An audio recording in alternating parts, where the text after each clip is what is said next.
Guys finally ಮಲ್ಲೇಶ್ವರಂಗೆ reach ಆದ್ವಿ. ಈಗ ನಾನು ತಗೊಳ್ಬೇಕು ಅಂತ ಅಂದ್ಕೊಂಡಿರೋ ಡ್ರೆಸ್ಸು ಅಂಬ್ರೆಲಾ ಟೈಪು. ಬಟ್ ಅಂಬ್ರೆಲಾದಲ್ಲೇ 3x4 ಬರುತ್ತಲ್ವಾ, ಬೀಚ್ ಕಡೆ ಹಾಕೊಂಡು ಹೋಗೋ ಥರ. ಆ ಥರ ಟಾಪ್ಸ್ ಅಂದರೆ ನಂಗೆ ತುಂಬ ಇಷ್ಟ. ಇಲ್ಲಿ ವೆರೈಟಿ ಕಲೆಕ್ಷನ್ ಇದೆ ವುಮೆನ್ಸ್ಗೆ. ಸಖತ್ತಾಗಿದೆ ಕಲೆಕ್ಷನ್ಸ್ ಮಾತ್ರ. ಈಗ hi guys, welcome to YouTube family. ನಾವಿವಾಗ ಹೋಗ್ತಿರೋದು ಮಲ್ಲೇಶ್ವರಂಗೆ. ಕಾರಣ ಏನಂದರೆ ಏನಿಲ್ಲ, ನಮ್ಮ ಮಾವ ಒಬ್ಬರು 500 ರೂಪಾಯಿ ದುಡ್ಡು ಹಾಕಿದ್ರು. ಈಗ ನಮ್ಮೂರಲ್ಲಿ ಬೇರೆ 16ಕ್ಕೆ ಮಾರಮ್ಮ ಹಬ್ಬ ಇದೆ, ಅದಕ್ಕೆ ಒಂದೆರಡು ಜೊತೆ ಬಟ್ಟೆ ತಗೊಳ್ಳೋಣ ಅಂತ ಅಷ್ಟೇ.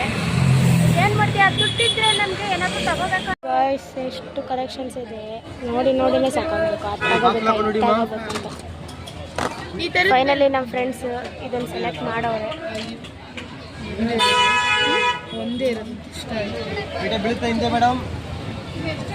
ಏರ್ ಬೆಲ್ಟ್ಸು, ಕ್ಲಿಪ್ಸು ಪ್ರತಿಯೊಂದು ಇದೆ. ಬನ್ನಿ ಗಾಯ್ಸ್, ಶಾಪಿಂಗ್ ಮಾಡಿ. ನಾನು 3 ಜೀನ್ಸ್ ಮೇಲೆ ಹಾಕೋ ಟಿ ಶರ್ಟ್ಸ್ ತಗೊಂಡಿದ್ದೀನಿ. ಇವರು ನನ್ನ ಫ್ರೆಂಡ್ಸ್ ಒಂದು ತಗೊಂಡ್ರು, ಸಾಕು ಅಂತ ಬಂದ್ವಿ. ಮಸ್ತ್ ಕಲೆಕ್ಷನ್ಸ್ ಇತ್ತು ಗಾಯ್ಸ್. ಇಲ್ಲಿಂದ ಒಂದು ವ್ಯೂ ತೋರಿಸ್ತೀನಿ ನೋಡಿ.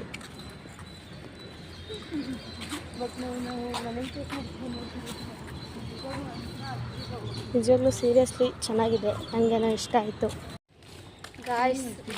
ಈಗ ಎಗ್ ರೈಸ್ ತಗೊಬರಕ್ಕೆ ಹೋಗ್ತಾ ಇದ್ದೀವಿ. ತುಂಬ ಹೊಟ್ಟೆ ಹಸಿತೈತೆ, ಮಧ್ಯಾಹ್ನ ಬೇರೆ ಊಟ ಮಾಡಿಲ್ಲ. ನಮ್ಮ ಕಾಲೇಜ್ ಕ್ಯಾಂಪಸ್ ಹೆಂಗೆ ಅಂದರೆ ಎಷ್ಟು ಸುತ್ತಾಡಿದ್ರೂ ಸಾಲಲ್ಲ, ಅಷ್ಟು ದೊಡ್ಡದಿದೆ.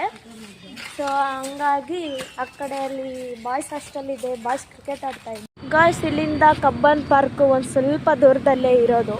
ನಮ್ಮ ಹಾಸ್ಟೆಲ್ ಕೂಡ MS ಬಿಲ್ಡಿಂಗು, ಆಫೀಸು, ಕ್ಯಾಂಟೀನು ಎಲ್ಲ ಕೂಡ ಇಲ್ಲೇ ಹತ್ರದಲ್ಲೇ ಇದೆ. ಜಸ್ಟ್ ವಾಕಬಲ್ ಡಿಸ್ಟೆನ್ಸ್ ಅಷ್ಟೇ ಗಾಯ್ಸ್. ಆ ಕಡೆ ಈ ಕಡೆ ರೋಡು ತುಂಬ ಟ್ರಾಫಿಕ್ ಇರುತ್ತೆ, ಈ ಕಡೆ ರೋಡು ಜಾಸ್ತಿ ಇರಲ್ಲ ಗಾಯ್ಸ್. ಇದು ಕಬ್ಬನ್ ಪಾರ್ಕ್ ಮೈನ್ ಏನು ಡೋರು ಅಂದರೆ ಹೆಬ್ಬಾಗಿಲು ಅಂತಾರಲ್ಲ ಅದು ಗಾಯ್ಸ್. ನಾವು ಬಂದಿದ್ದೆ ಎಗ್ ರೈಸ್ ಅಂಗಡಿ ಮಾತ್ರ ಇದೆ, ಅದರಲ್ಲಿ ಜನನೂ ಇಲ್ಲ, ಮಾಡೋರು ಇಲ್ಲ. ಸೊ ಹಾಗಾಗಿ ಫ್ರೂಟ್ಸ್ ತಗೋತಾ ಇದ್ದೀವಿ. ಏನು ಮಾಡೋದು, ಮಧ್ಯಾಹ್ನ ಬೇರೆ ಊಟ ಮಾಡಿಲ್ಲ, ಹೊಟ್ಟೆ ತುಂಬ ಅಷ್ಟಿದೆ ಗಾಯ್ಸ್. ಆದರೆ ಇಲ್ಲಿ ತಿನ್ನೋಕ್ಕೇನೆ. ಸೊ ಗಾಯ್ಸ್, ಗಣೇಶ ವಿಸರ್ಜನೆಗೆ ತಗೊಂಡೋಗ್ತಾ ಇದ್ದಾರೆ ನೋಡಿ ಗಾಯ್ಸ್, ತುಂಬ ಕ್ಯೂಟಾಗಿದೆ. ಬಿಟ್ಟು MS ಬಿಲ್ಡಿಂಗ್, ಮೈನ್ ಬಿಲ್ಡಿಂಗ್ ಮತ್ತು ಮೈನ್ ಆಫೀಸ್ ಕೂಡ ಇದೆ ಗಾಯ್ಸ್. ಎಷ್ಟು ದೊಡ್ಡದಂದರೆ ನೋಡಿ ಗಾಯ್ಸ್, ನೀವೇ ನೋಡ್ತಿರ್ಬೋದು. ಅಲ್ಲಿಂದ ಹಿಡಿದು ಇಲ್ಲಿವರೆಗೂ ಇದಿಷ್ಟು ಕೂಡ MS ಬಿಲ್ಡಿಂಗ್ ಅಂತ ಕರೀತಾರೆ ಗಾಯ್ಸ್. ಇಲ್ಲಿ ಕೂಡ ಕ್ಯಾಂಟೀನ್ ಇದೆ, ಆಫೀಸರ್ಸ್